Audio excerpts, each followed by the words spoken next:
चलिए अब पढ़ लेते हैं हम संविधान के भाग 3 के बारे में। भाग 3 जो कि मौलिक अधिकारों से संबंधित है।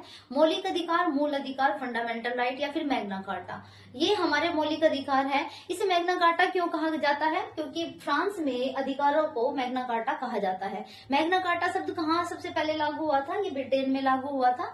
ठीक है, तो इसका प्रावधान हमने कहाँ से लिया है? इसका प्रावधान हमने यूएसए से लिया है। ठीक है, मौलिक अधिकार हमने यूएसए से लिए हैं। तो आर्टिकल 12 से लेकर 35 तक मौलिक अधिकार है। और अनुच्छेद 12 में क्या बताया गया है? अनुच्छेद 12 में मौलिक अधिकारों की परिभाषा बताई गई है। आर्टिकल 13 जो कि बहुत इंपॉर्टेंट है, इसमें बताया गया है कि हमारे मौलिक अधिकारों का अल्पीकरण कर दिया जाएगा यदि वो असंगत हो जाते हैं।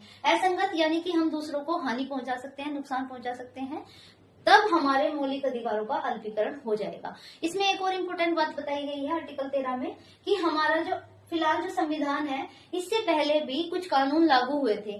ठीक है, जैसे कि 1860-61 में आईपीसी की धाराएं लागू हुई थी, वो अब भी लागू रहेंगी और बाद में भी लागू रहेंगी। ठीक है, इसमें एक कानून आया था पर्सनल लॉ, जो हिंदू मुस्लिम के लिए अलग अलग कानून बनाए गए थे, तो उसमें भी सरकार कुछ भी चेंज नहीं कर सकती। लेकिन एक मामला आया था 3 तलाक वाला, उसमें जो सायरा बानू जी थी वो सुप्रीम कोर्ट चली गई थी और वहां पर उस तलाक का निपटारा हुआ है। उसमें ये कानून पहले ही, इस संविधान से पहले ही लागू था। ठीक है, इसके बाद हम पढ़ेंगे 14 से 18 तक, जो कि अगली वीडियो में पढ़ेंगे। धन्यवाद।